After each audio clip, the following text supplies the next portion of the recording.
ஒரு குழந்தை கெட்ட வார்த்தை பேசுதுன்னா அதுவே பேசலை சார், அது கேட்ட வார்த்தையை பேசுகிறது. அதனால வீட்டில் நீங்க எப்படி நடந்துக்கிறீங்களோ அதுதான் உங்க குழந்தை.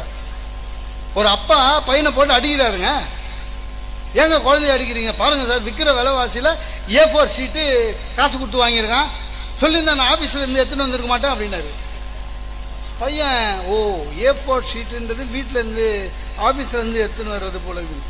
அந்த மாதிரி இருக்கக்கூடாது. ரோல் மாடல்னா நீங்க என்னவா இருக்கிறீங்களோ அது போலதான் உங்க குழந்தை. சார், கனவு ஆசை ரெண்டுத்துக்கும் வித்தியாசம் இருக்குங்க. உங்க குழந்தை எப்படி இருக்க வேண்டும் நீங்கள் ஆசைப்படுவது வேறு, கனவு காண்பது வேறு. ஆசை என்பது, ஆசைக்கு திட்டம் எதுவும் கிடையாது, பிளான் எதுவும் கிடையாது. நான் கூட எது வேணாலும் நினைச்சுக்கலாம், மிஸ்டர் இந்தியா வரணும், 6 பேக் எது வேணாலும் ஆசைப்படலாம். ஆனா ஆசை ஒண்ணும் இல்லை, கனவுக்கு திட்டம் வேணும். எதாக மாறப்போகிறோம்னு உண்மையிலேயே நினைச்சு அதாக மாறுவதற்காக நீங்கள் உங்களை ஒப்புவிக்க வேண்டும். எல்லாமே அப்படிதான்.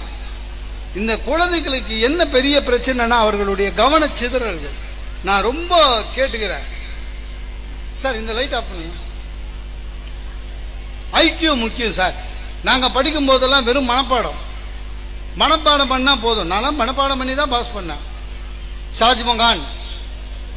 ஷாஜகான் தாஜ்மஹால் கட்டினார், தாஜ்மஹாலை கட்டியது ஷாஜகான், தாஜ்மஹாலை கட்டியது ஷாஜகான். கேள்வி என்னவா வரும்? தாஜ்மஹாலை கட்டியது யார்? ஷாஜகான். முடிஞ்சு போச்சு, மனப்பாடம் பண்ணோம். ஆனா இப்ப அப்படி இல்லை, சிலபஸ் மாறுது, திட்டம் மாறுது, ஐக்கியூ ஜாஸ்தி ஆயிடுச்சு பசங்களுக்கு. எல்லாமே இதுவா கேட்குறாங்க. தாஜ்மஹாலை கட்டியது அப்ஜெக்டிவ், தாஜ்மஹாலை கட்டியது யார்? 1 ஷாஜகான், 2 சல்மான் கான், 3 ஷாருக் கான். பையன் முழிக்கிறான், இவன் ஷாஜகானை பார்த்ததில்லை, சல்மான் கானா இருக்குமான்னு யோசிக்கிறான், அந்த ஆள் இருக்காது, ஷாருக் கான் நினைக்கிறான். ஆக அப்ஜெக்டிவ் ஆயிடுச்சு, பாடத்திட்டம் மாறிடுச்சு. உங்க குழந்தைகள் கிட்ட இருக்கிற பயத்தை மட்டும் வெளியே எடுத்துருங்க, நீங்களே பயமுத்திராதீங்க. பாடம் கஷ்டம் இல்லை, பரீட்சை கஷ்டம் இல்லை. பயம் இல்லாதவர்களுக்குத்தான் இந்த உலகம் முழு மரியாதை தரும்.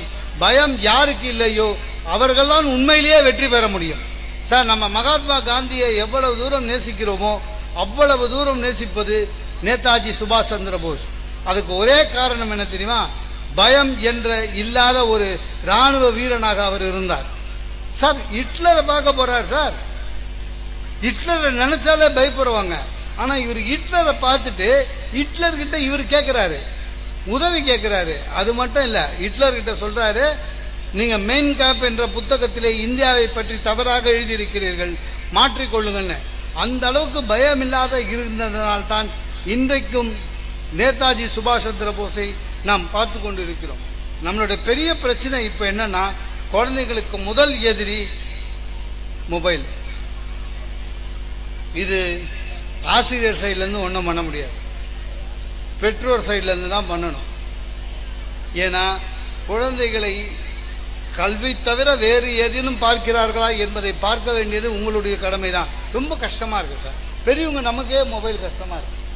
காலங்காலில் எழுந்த உடனே 60 குட் மார்னிங் வருது, திருப்பி போடலன்னா ஃபோன் பண்ணி கேட்குறான், நான் தான் குட் மார்னிங் போட்டேன், நீ ஏன் குட் மார்னிங் போடலன்னு. இதுக்கு பதில் சொல்லி என்னைக்கு ஆஃபீஸுக்கு போகிறது? ஒன்றும் பண்ண முடியல. எல்லாமே மாறிவிட்ட. ஒண்ணு வெற்றி வேண்டுமா? மாற்றம் எப்பொழுது வேண்டுமானாலும் வரும். அந்த மாற்றத்தை ஏற்றுக்கொண்டு நீங்களும் மாறுவோம். அப்பொழுதுதான் வாழ்க்கையில மகிழ்ச்சியாக வெற்றியாக இருக்க முடியும்.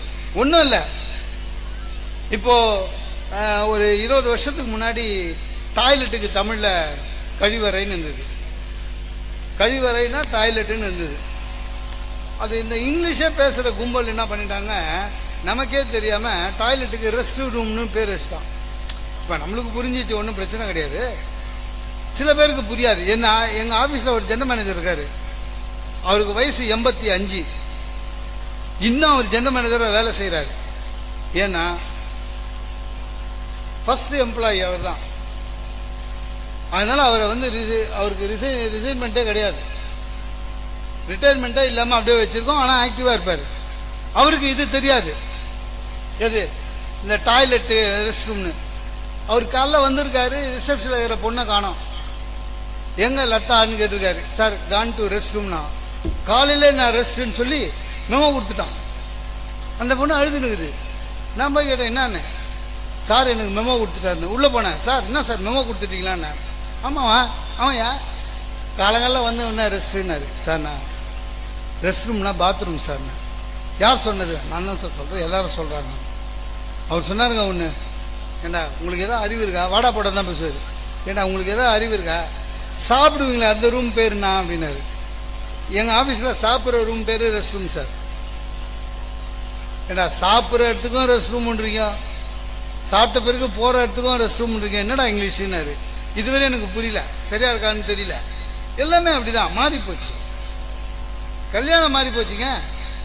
ஒரு காலத்தில் 5 நாளைக்கு நடந்தது கல்யாணம், இப்போ 4 நாள் இல்லை, 3 நாள் இல்லை, 2 நாள் இல்லை, ரிசப்ஷனுக்கு மட்டும்தான் கூப்பிட்றோம். மாறி போச்சு. சாப்பாடு மாறி போச்சு. ஒரு காலத்தில் பந்தி வச்சு சோறு போட்டாங்க, இப்போ கல்யாணத்தில் கூட பஃபே போடுறாங்க. ரொம்ப கஷ்டம். 1000 சொல்லுங்க சார், பந்தியில் சாப்பிட்ற மாதிரி பஃபேல சாப்பிட முடியாது. அது என்னவோ தெரியல. அந்த பீங்காம் பிளேட்டே பார்த்தீங்கன்னா 1.25 கிலோ இருக்கும். அதை வச்சு இன்னும் க்யூவில் நிற்கும் போது வேற எங்கேயோ க்யூவில் நிற்கிற மாதிரி ஒரு ஃபீலிங் வரும். அப்படியே பார்த்துட்டு இருந்தா நமக்கு முன்னால் இருக்கிறவன் குலோப் ஜாமுன் 2 எடுப்பான். நமக்கு பயமாக இருக்கும், நம்ம போகிற வரையும் குலோப் ஜாமுன் இருக்குமா, தீர்ந்து போச்சுன்னா இவனுங்க ரீஃபில் பண்ணுவானுங்களா இல்லையா. சில பேர் அதுக்கே பிள்ளையார்கிட்ட வேண்டிப்பான், நான் போகிற வரையும் குலோப் ஜாமுன் இருக்கட்டும். நமக்கு அது சாப்பிட தெரியல இன்னும், ஆனால் இன்னும் சாப்பிட்டுட்டு இருக்கோம். ஏன்னா ஒரு தட்டில் நீங்கள் உங்களுக்கு முன்னால் போகிறவன் தட்டில் எடுத்து வச்சதை பாருங்களேன்.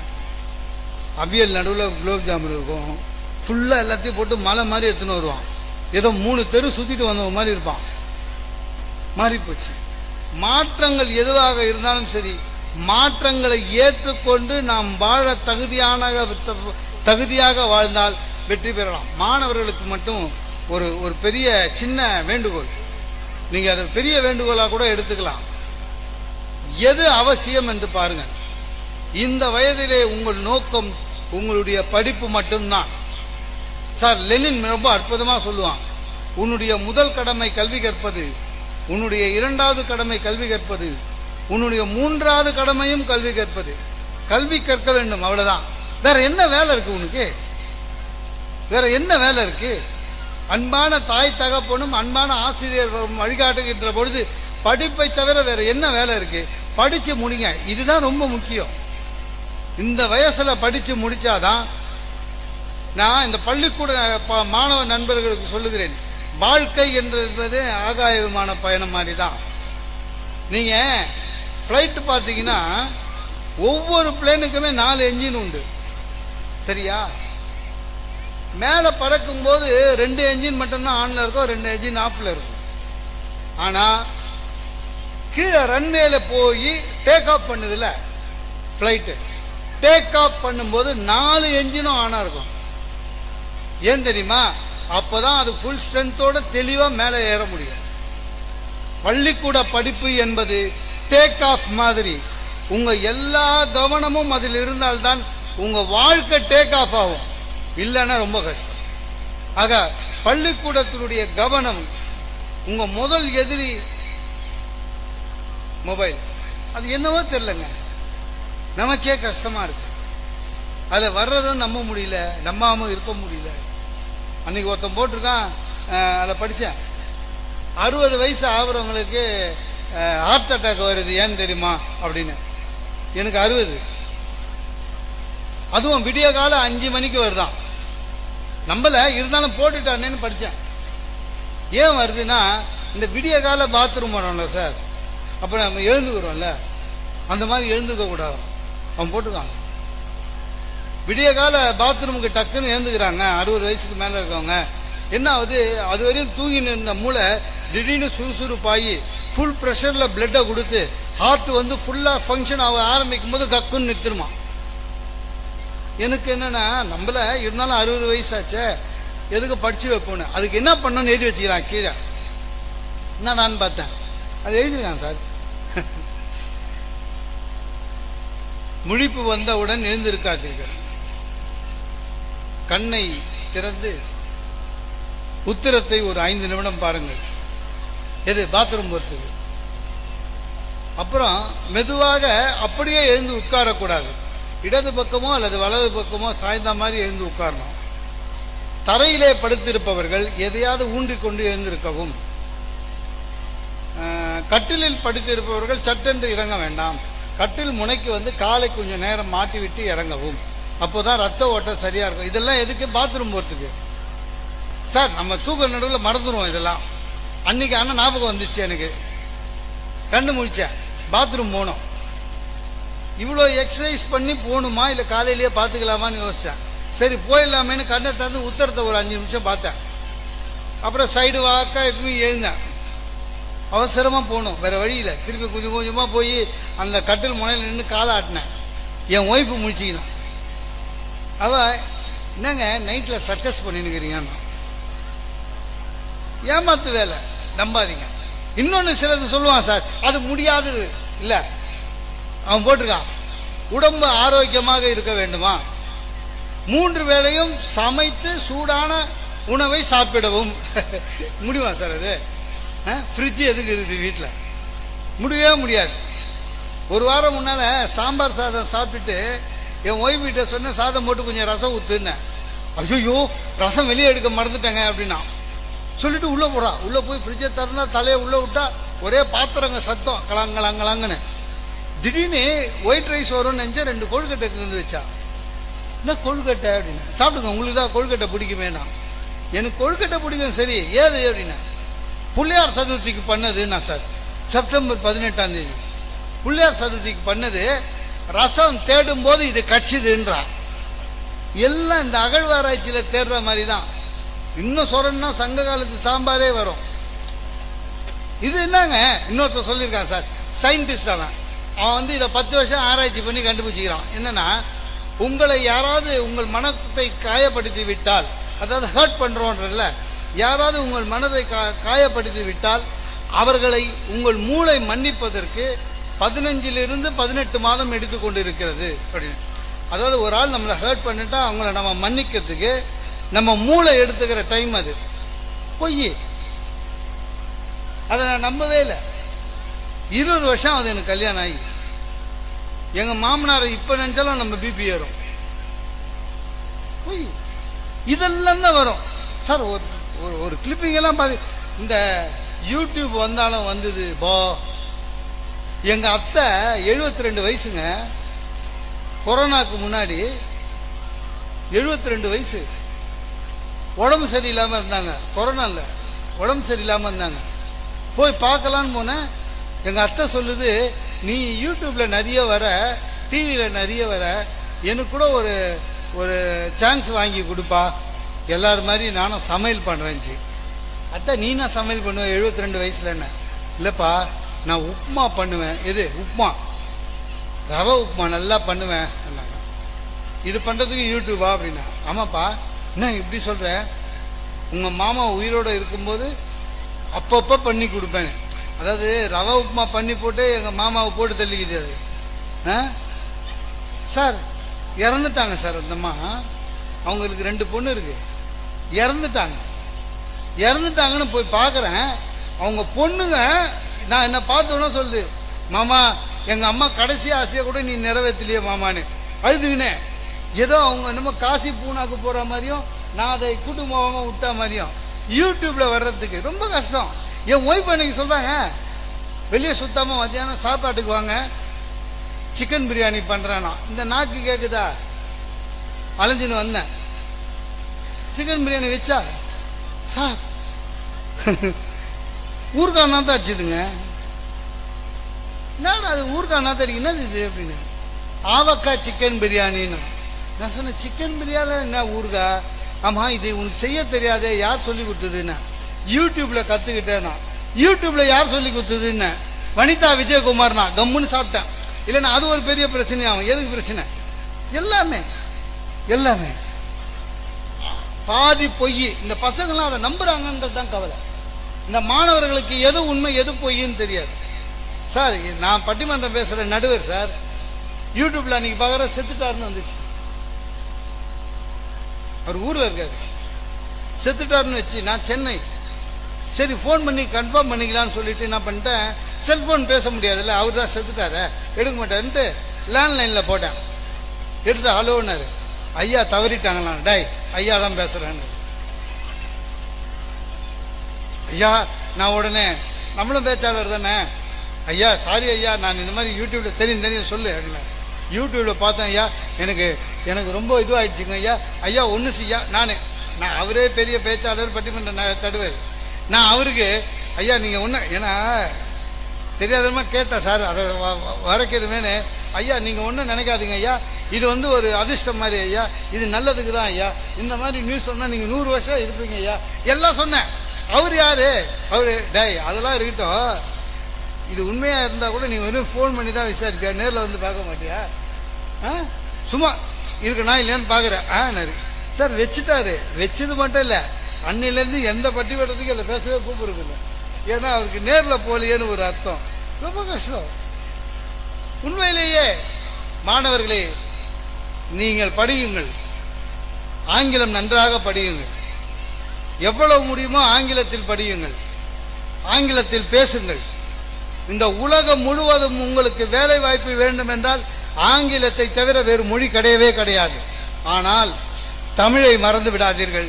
ஏனென்றால் தமிழ்தான் உங்களுடைய அடையாளம் என்பதை மனதிலே வைத்துக் கொள்ளுங்கள். தமிழ்தான் நம்முடைய அடையாளம். நீங்கள்லாம் இவ்வளோ நல்ல பள்ளிக்கூடத்தில் படிக்கிறீங்க. நான்லாம் படிக்கும் போது இங்கிலீஷ் ஸ்கூலே கிடையாது. அப்போல்லாம் ஒரு ஊரில் ஏதோ ஒரு கான்வென்ட்னு இந்த கிறிஸ்டின் மிஷன் நடத்துவாங்க. எனக்கு இங்கிலீஷ் மீடியம் கான்வென்ட்டில் படிக்கணும்னு ரொம்ப ஆசை. எங்கள் அம்மா கிட்ட கேட்டேன். எங்கள் அம்மா சொன்னாங்க, நான் உனக்கு கண்டிப்பாக சேர்க்குறேன்டா. நாங்கள் எனக்கு நல்லா ஞாபகம் இருக்குது. எப்படி ஞாபகம் இருக்குதுன்னு கேட்காதீங்க, அப்போல்லாம் 5 வயசில் தான் படிக்க போவோம். அதனால் நல்ல ஞாபகம் இருக்குது. சார் ஸ்கூல் அட்மிஷனுக்கு கூட்டிகிட்டு போகிறாங்க. எங்கள் அம்மா எங்கிட்ட சொல்லினே வராங்க. அங்கே வந்து ஒன்று மிஸ் இருப்பாங்க புடவை கட்டி, அப்படி இல்லைன்னா சிஸ்டர், இந்த நன்னு இருப்பாங்க. நன்னு இருந்தாங்கன்னா சிஸ்டர் சொல்லு, மிஸ் இருந்தாங்கன்னா மேடம் சொல்லு. சரிங்கம்மா. முதல்ல வாட் இஸ் யுவர் நேம் சொல்லு, Mohana Sundaram. What is your father name, Selvaraj. What is your mother name, Rani Ammal. Okay, அவ்வளோதான். போனால் மிஸ்ஸு தான் இருந்தாங்க. குட் மார்னிங் மிஸ், என்ன குட் மார்னிங் நாங்கள். ஸோ இன்டர்வியூ ஆரம்பிச்சிது. மேடம் சும்மா இல்லாமல் வாட் இஸ் யுவர் நேம், நாங்கள் மோகன Sundaram. Very good. What is your mother name, Rani Ammal. Very good. What is your father name, அதானே கேட்கணும். அந்தம்மா என்ன பண்ணிடுச்சு, வாட் இஸ் யுவர் ஃபாதர் அப்படின்ச்சு. இந்த வாட் இஸ் யுவர் ஃபாதர்னா உங்கள் அப்பா என்ன வேலை செய்கிறாருன்னு அர்த்தமா, நமக்கு அதெல்லாம் தெரியாது. வாட் இஸ் யுவர் ஃபாதர் அப்படின்ச்சு. செல்வராஜ் அப்படின்னு. No baby, no no no no, what is your father, அதே செல்வராஜ் அப்படின்னு தமிழ் மீடியத்துக்கு அமிச்சிட்டாங்க. சார் நல்லா ஜேக்கேஞ்சில் 6th கிளாஸ் தான் சார் வந்து படித்தேன். இங்கிலீஷ் தெரியாது. இப்போ கூட இங்கிலீஷில் பேசுறதா இருந்தால் தடுமாறுவேன். எங்கள் ஆஃபீஸில் திடீர்னு ஒரு சிஇஓ வந்தார்.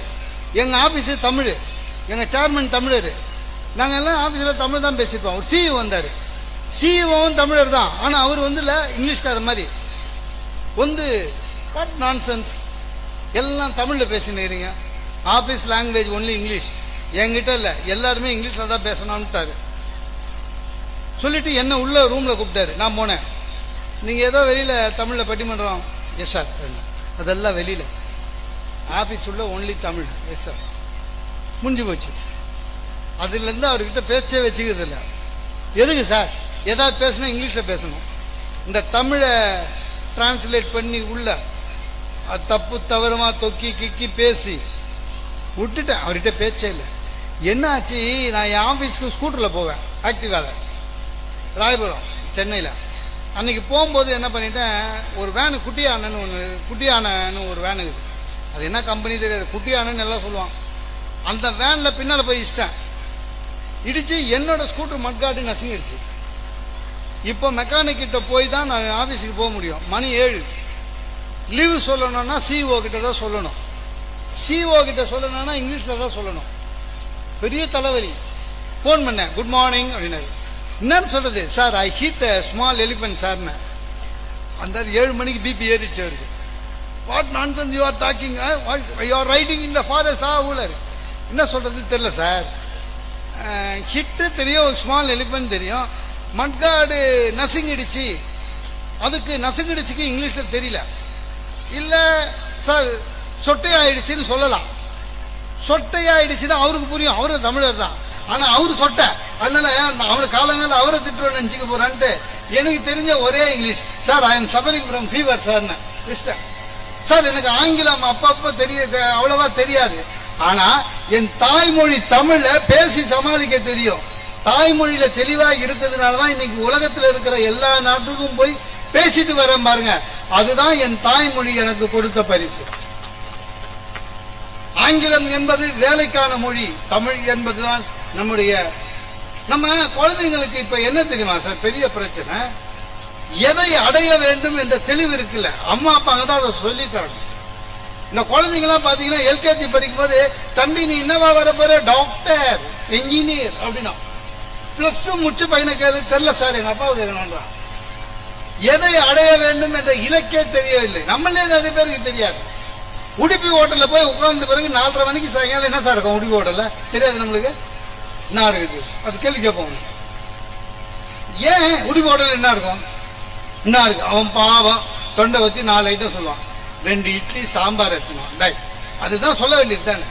எதை அடைய வேண்டும் என்ற, யாருக்கு எதை அடைய வேண்டும் என்ற தெளிவு இருக்கிறதோ நிச்சயமாக அவன் அதை அடைவான். அதான் உண்மை. சார் கென்னடி அமெரிக்கால ஜனாதிபதியா இருக்கும் போது வீக்லி ஒன்ஸ் பப்ளிக்க பார்ப்பாரு. ஒரு நாள் வராது, வெளியில லா காலேஜ் ஸ்டூடெண்ட் எல்லாம் வந்திருக்கான். அத போய் ஒவ்வொருத்தரையா பேசிட்டு இருக்காரு. ஒரு பையனை கேட்கிறாரு, நீ என்னவா வர போறன்னு. அவன் சொல்றான், நான் ஜட்ஜா வர போறேன், வக்கீலா வர போறேன். ஒரே பையன் சொன்னான், சார் நான் உங்களை மாதிரி யூஎஸ் பிரசிடென்டா வரணும்னா. சிரிச்சாரு, yes sir I mean it அப்படின்னா. உண்மையிலேங்க அந்த பையனுடைய நோக்கம் அமெரிக்க ஜனாதிபதியாக ஆவது. கரெக்டா அந்த பையன் லா படிச்சான், ஒரு நகரத்தின் மேயர் ஆனா, அடுத்த ஸ்டெப்புக்கு போனா பாராளுமன்ற உறுப்பினரானான், அமெரிக்காவின் ஜனாதிபதியாகவே 2 முறை ஆனான், பில் கிளின்டன். ஆக எது நாம் ஆக வேண்டுமோ அது ஆகணும். அதற்கு கனவு காண வேண்டும். அப்துல் கலாம் மிக அற்புதமாக சொல்லுவார், கனவு என்பது தூக்கத்தில் வருகிற கனவல்ல, கனவு வருவது தூங்காமல் உழைப்பதாக வருவது. ஆக கனவு காணுங்கள், நீங்கள் யாராக வரப்போகிறீர்கள் என்று. அந்த கனவை நிறைவேற்ற நிறைய மாணவர்களுக்கு என்ன பிரச்சனைனா, எல்லாருமே ஒரு ஹீரோவை எதிர்பார்க்கிறான். ஒரு பிரச்சனைனா நம்மளை ஹீரோ காப்பாற்றுவான்னு, யாரை காப்பாற்ற மாட்டான். மாணவர்களே, உங்களுக்கு ஒன்று சொல்லுகிறேன், உங்களுக்கு நீங்க தான் ஹீரோ. இது சினிமா இல்ல. ஒரு ஹீரோ நம்மளை காப்பாத்த, உனக்குள் இருக்கிற ஹீரோ நீதான். ஹீரோவா நீயே இருக்கிற, பிரச்சனைகளை நீயே சமாளி. எந்த எதாக மாற வேண்டும் என்று நினைக்கிறாயோ அதை நோக்கி ஏறு நடை போடு, வெற்றி அடைவாய். எப்பவுமே பயம் இருக்கக்கூடாது. பயம் இல்லை என்றால் திட்டம் சரியாக இருக்கும். திட்டம் சரியாக இருந்தால் செயல் சரியாக இருக்கும். செயல் சரியாக இருந்தால் இலக்கு தெரியும். இலக்கு நோக்கி செயல் சரியாக இருந்தால் வெற்றி நிச்சயம் என்று கூறி வாய்ப்புக்கு நன்றி பாராட்டி விடைபெறுகிறேன். நன்றி, வணக்கம்.